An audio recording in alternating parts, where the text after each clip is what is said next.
Country delight buffalo milk start చేసాము. First పిల్లలకి ఇచ్చినప్పుడు కానీ, మేము పెరుగు తిన్నప్పుడు కానీ, మేము చిన్నప్పుడు తిన్న ఓల్డెన్ డేస్ గుర్తొచ్చాయి మాకు. మీగడ కూడా పాలు కాచాక మీగడ బాగా రావడం, అప్పుడు మా చిన్ననాటి రోజులు గుర్తొచ్చాయి అన్నమాట. నమస్తే నాగేశ్వర గారు. ఆర్థిక భద్రతకు చిహ్నంగా భావించే బంగారం ధర రోజు రోజుకు పెరుగుతోంది. 1,00,000 దాటింది సార్. 1,07,000 రూపాయలు ఉంది ఇప్పుడు. 24 క్యారెట్ల బంగారం, 10 గ్రాముల బంగారం ధర.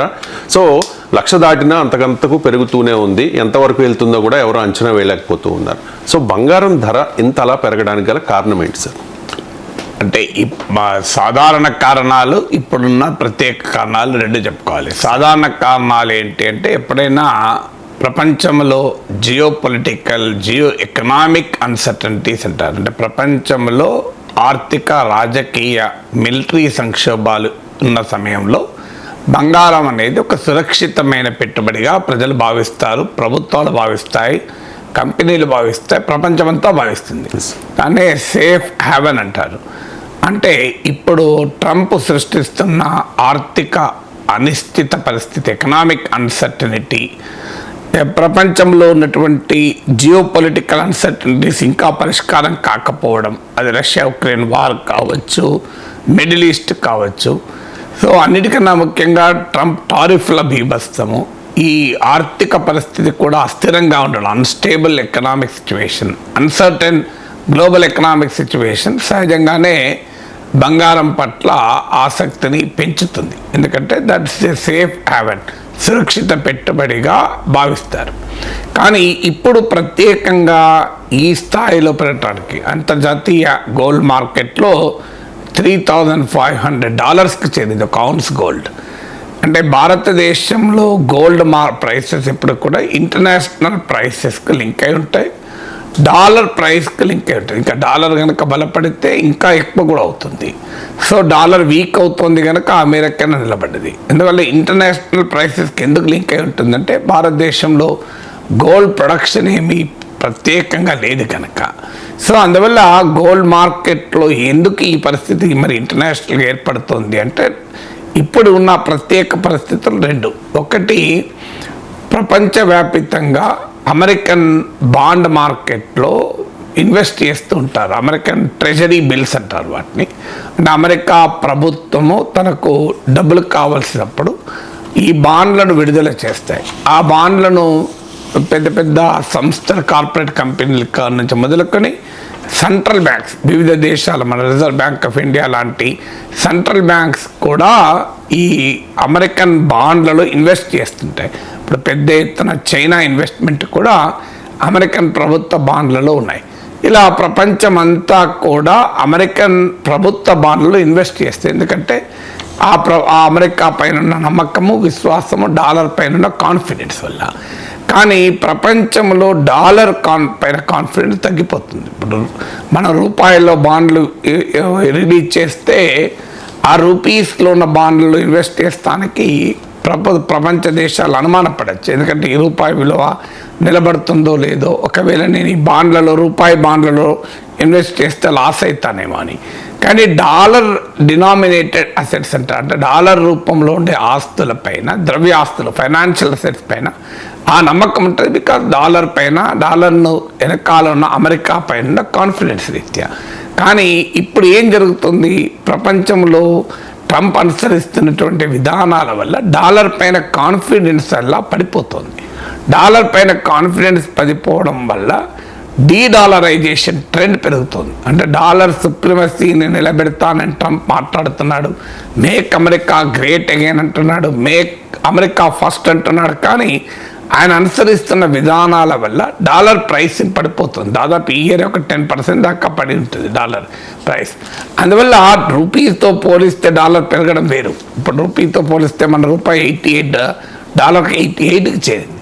కానీ ప్రపంచంలో ఓవరాల్గా చూసుకున్నప్పుడు డాలర్ వీక్గా ఉంది. సో అందువల్ల అమెరికన్ బాండ్ మార్కెట్లలో ఇన్వెస్ట్మెంట్ చేయడం పైన విశ్వాసం సన్నగిల్లుతోంది. ఇప్పుడు లాస్ట్ 10 ఏళ్లలో, లాస్ట్ దశాబ్ద కాలంలో చూస్తే అమెరికన్ బాండ్ మార్కెట్లో, అమెరికన్ ప్రభుత్వ బాండ్లలో లేదా అమెరికన్ ట్రెజరీ బిల్స్లో ఈ సెంట్రల్ బ్యాంక్స్, మన ఆర్బీఐ లాంటి వివిధ దేశాల సెంట్రల్ బ్యాంకులు ఇన్వెస్ట్ చేయడం తగ్గుతూ వస్తుంది.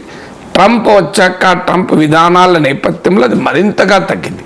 ఇప్పుడు చరిత్రలో లోయెస్ట్ లెవెల్లో సెంట్రల్ బ్యాంక్స్ ఇన్వెస్ట్మెంట్స్ ఉన్నాయి ఈ అమెరికన్ గవర్నమెంట్ బాండ్స్లో. సో దీనివల్ల ఏమవుతుంది, మరి సెంట్రల్ బ్యాంక్ దానికి ప్రత్యామ్నాయంగా ఏం చేయాలి?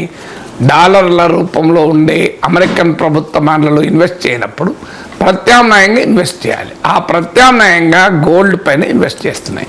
ఇవాళ ప్రపంచ దేశాల రిజర్వ్స్ అంటారు, ఇప్పుడు మన ఫారిన్ ఎక్స్చేంజ్ రిజర్వ్స్ లాగా ప్రతి దేశానికి విదేశీ మారక ద్రవ్య నిల్వలు ఉంటాయి. విదేశీ మారక ద్రవ్యం అంటే ఒక డాలరే కాదు, చాలామందికి ఒక రాంగ్ ఒపీనియన్ ఉంటుంది. ఫారిన్ ఎక్స్చేంజ్ అంటేనే డాలర్ అని.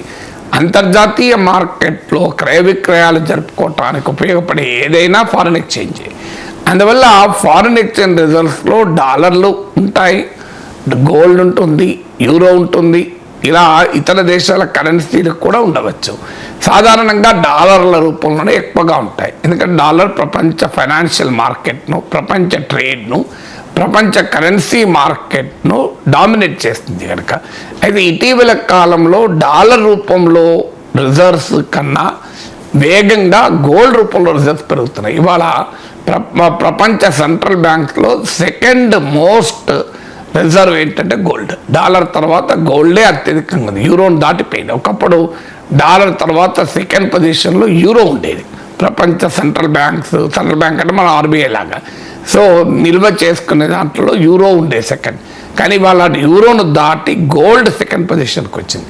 ఇలా ప్రపంచ దేశాల సెంట్రల్ బ్యాంక్స్ రిజర్వ్స్లో గోల్డ్ షేర్ 20% చేరింది.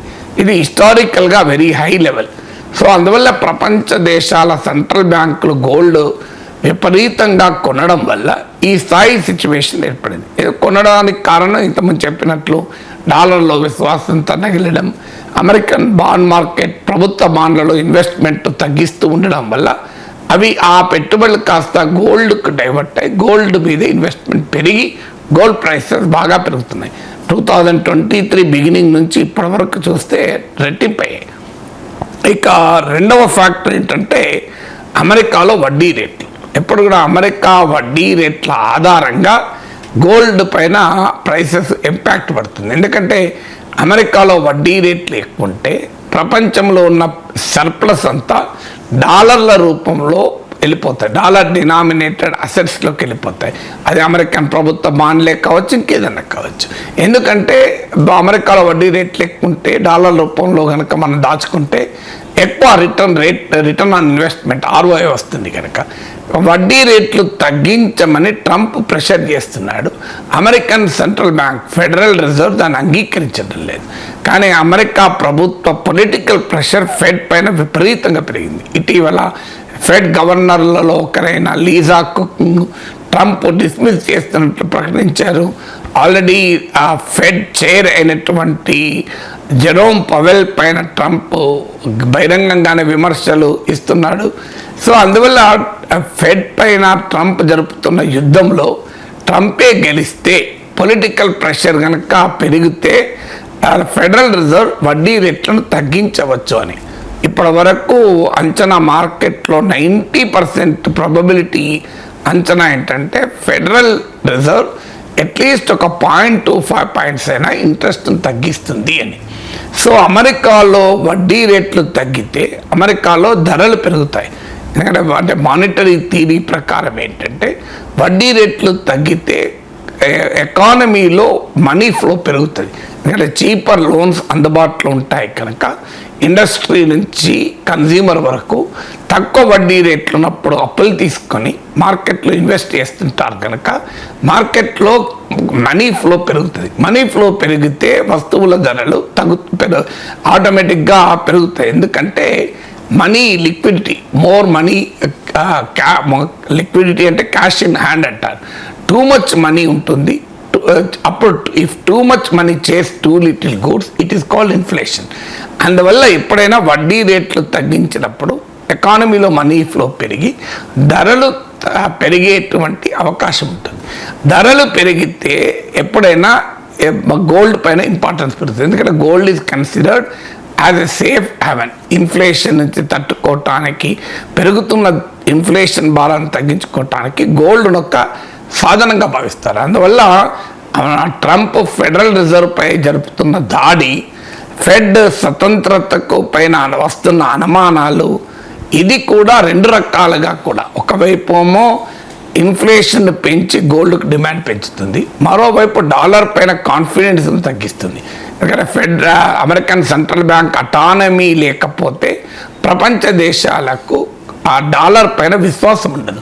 అలా డాలర్ పైన కాన్ఫిడెన్స్ తగ్గడం కూడా ఆటోమేటిక్గా గోల్డ్కు అమెరికన్ ప్రపంచ దేశాల సెంట్రల్ బ్యాంక్స్ గోల్డ్ రూపంలో నిల్వ చేసుకోవటానికి ఆసక్తి చూపుతారు. అందువల్ల ఈ రెండు కారణాలు, ఒకటి డాలర్ ప్రైస్ తగ్గడం, డాలర్పై కాన్ఫిడెన్స్ తగ్గడం, ఫలితంగా అమెరికన్ ప్రభుత్వ బాండ్లలో ప్రపంచ సెంట్రల్ బ్యాంక్స్ ఇన్వెస్ట్మెంట్ తగ్గించుకొని గోల్డ్ రూపంలో నిల్వలు పెంచుకోవడం, అవి గోల్డ్ రూపంలో నిల్వలు 20% ఫారెన్ ఎక్స్చేంజ్ రిజర్వ్స్కు చేరడం మొదటి కారణమైతే, రెండవది వడ్డీ రేట్లు తగ్గుతాయన్న ఎక్స్పెక్టేషన్ వల్ల, వడ్డీ రేట్లు తగ్గితే ఇన్ఫ్లేషన్ పెరుగుతుందన్న అంచనా వల్ల కూడా గోల్డ్ పర్ డిమాండ్ అనేది గణనీయంగా పెరుగుతుంది. డిమాండ్ పెరిగినప్పుడు ఆటోమేటిక్గా ప్రైసెస్ పెరుగుతాయి. అందువల్ల జనరల్ మ్యాక్రో ఎకనామిక్ అన్సర్టనిటీస్ అంటారు. ప్రపంచంలో ఆర్థిక అస్థిరత పరిస్థితులు సహజంగా డామినేట్ చేస్తుంటే ఈ రెండు ముఖ్యమైన కారణాలు ప్రజెంట్ గోల్డ్ ప్రైస్ ఇన్ఫ్లేషన్ కారణమవుతున్నాయి.